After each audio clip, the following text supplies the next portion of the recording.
What good fortune then to be able to practice the Dharma in a state of happiness like this. And there are people who are really happy. They're very content. They feel that I can listen to as many classes as I want. I can practice the Dharma, and my family, friends all support me, and I have my own savings, and I'm in good mood often. I don't have wrong view or difficulties with others. I think I only need maybe 2 more days to attain the supreme realization of the Mahāti. They would feel that with the blessings of the 3 jewels, or maybe because of the fruition from the previous virtuous actions they've done in previous lifetimes, they feel that their present lifetime is very meaningful.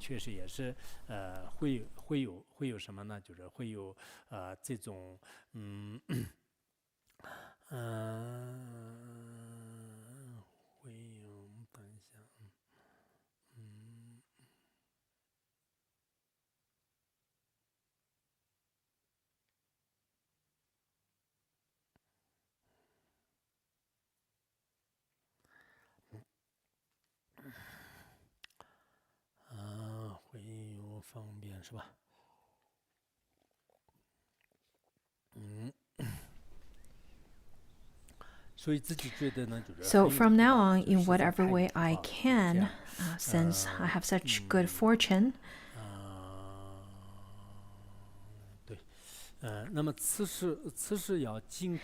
I must convert this happiness into Dharma. And then from the Dharma, happiness and well-being will continuously arise. This then means that maybe because of your previous accumulated merits, in this lifetime you still have the opportunity to practice the Dharma. And because of that, this kind of happiness is still you still have this kind of happiness in this lifetime. But nowadays, for worldly people, I think the non-practitioners, maybe they have all kinds of favorable conditions and happiness, such as wealth, such as all kinds of conditions. But they don't really use it on studying the Dharma. They don't use it on propagating the Dharma or benefiting others. They only use their favorable conditions to get distracted more into the worldly preoccupations. There are happiness for non-practitioners as well, but is that kind of happiness going to be a virtuous cycle? If you don't know how to invest your happiness, then it could become the cause of suffering, and happiness is difficult to gain. So we should then invest it very wisely. When you already have happiness, it is the best not to get distracted in this happiness. Do not squander it. It is best to rather spend that happiness in practice. Previously, we've already talked about how there are people who don't have freedom or who are constantly in a state of rather constrained. Then in this way, even if you practice aesthetic, then you can't even gain the worldly wisdom. According to Abhinishkramana Sutra, it says that the hardships and aesthetic practices in one's body and the afflictions burning in one's mind, through all of those, if one do not have genuine wisdom, then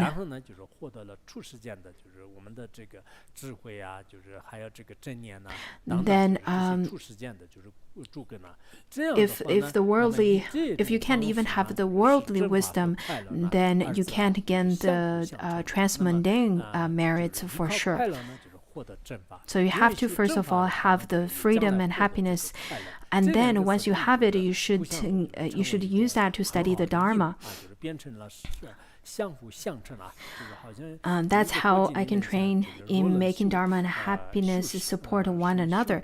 To make sure that they can support one another is quite important. According to the Sutra of Collected Essential Teachings, it says that if one practices virtuous deeds, then one will eventually gain the supreme happiness. I think at least nowadays, people have the opportunity to listen to the Dharma, to learn the Dharma. This is really quite rare. I think that in one's lifetime, you could encounter all different sorts of things.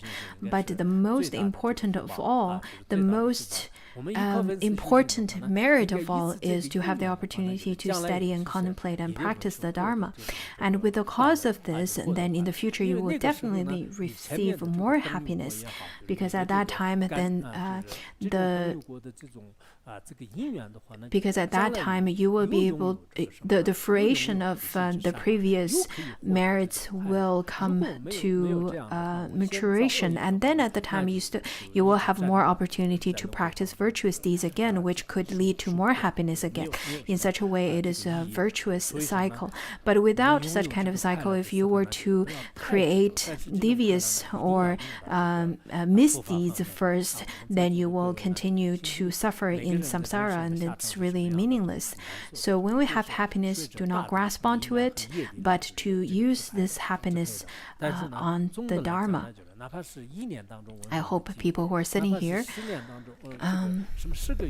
it is hard to say what's going to happen the rest of your life, majority of which will be going with the force of your own karma and conditions.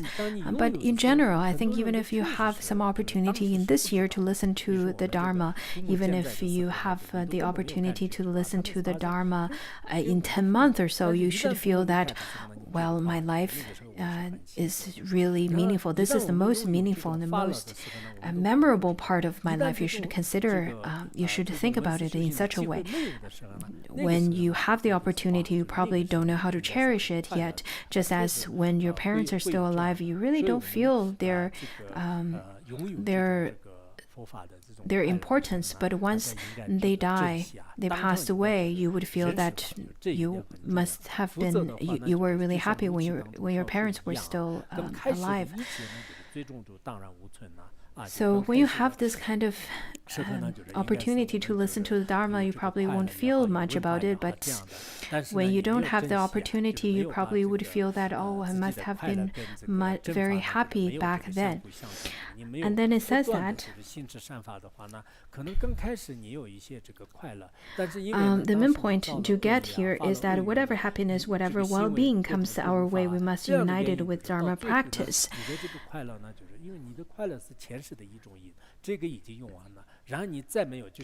Otherwise, it's like just trying to boil water in a wooden saucepan. So at the beginning, maybe we have happiness, we listen to the Dharma and so on, but we didn't cherish it, we didn't use that opportunity to generate more happiness and more virtuous deeds. Or maybe at the beginning, maybe you created some wrong deeds or wrong aspiration or misdeeds, really, and you squandered the causes for your happiness. Just like when you want to charge your battery, if you do not charge your battery, then you would not have you were not able to use it anymore. So just like that, if you were to boil water in a wooden saucepan, then at the end you would end up having nothing at all. So that's how people would lose their happiness. It's really the same thing. There are practitioners who would practice very diligently, but then later on, because of other conditions, maybe the wrong friends, wrong circumstances, wrong habitual patterns and so on, they ended up not receiving anything at all, not gaining anything at all. So at the end, it's really quite a pity if they started off with happiness but ended up having nothing. Therefore, we have to make sure that our mind is infused with the right teaching, with the genuine Dharma.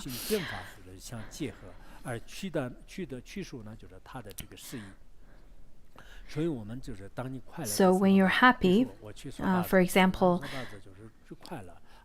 you are on a summer field trip, and you should think that all the sentient beings in the three realms, they must want to receive, they must want more so that they can be contented. Therefore, I must then make dedication of merit to all of them so that they may receive whatever I have. This is a very simple practice.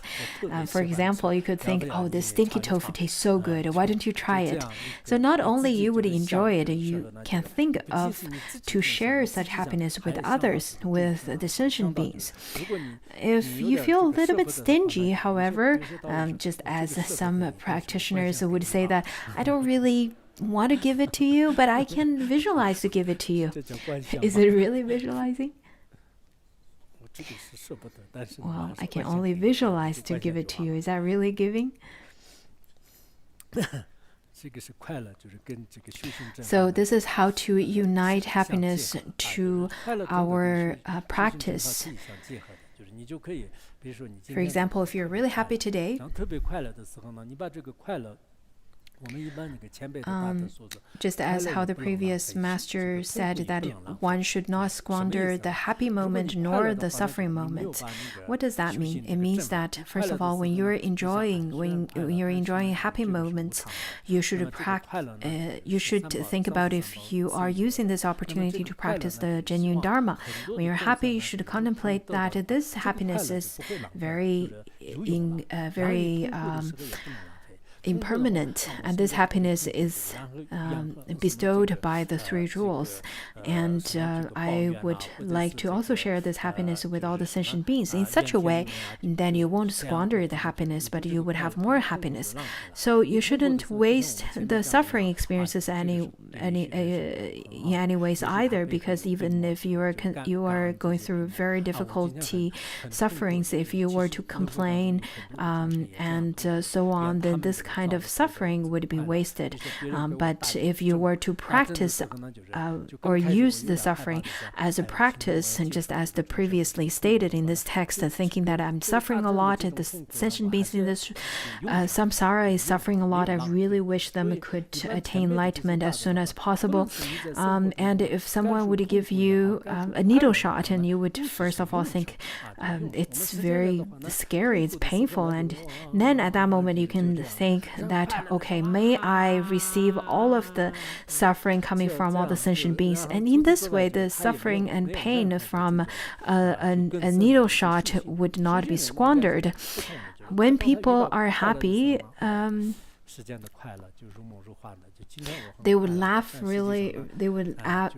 out loud, and when the non-practitioners are unhappy, they would cry out loud, and they don't have any deep practices. But for practitioners, we should really use any experiences in our life into the path of enlightenment. So the practitioners are really very different than the non-practitioners, because when they're happy, they would feel that, oh, all the happiness in this world are all like dreams and illusion. I myself, sometimes when I walk on the meadow, I would see some skulls and bones of the dead yaks, and I would contemplate that while the yaks were happy once walking on this meadow and enjoy himself, but then eventually we will all be like the yak that is now, that is just a pile of bones and skull. So in this way, you would generate a genuine renunciation and thinking about impermanence. So there are many ways of practicing with the happiness and suffering. This is the whole vision behind Nagarjuna's garland of jewels, because in the garland of jewels it says that to enjoy wealth in this lifetime,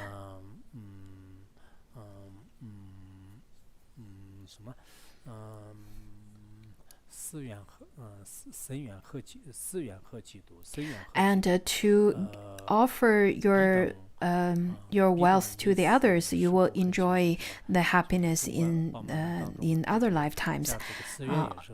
There are many conditions for death. There are many conditions for birth. There are much less conditions for birth. So we should cherish all the opportunities and conditions to practice the Dharma. So there are many teachings such as this that is included in the Garland of Jewels. This is the whole vision behind this teaching. In fact,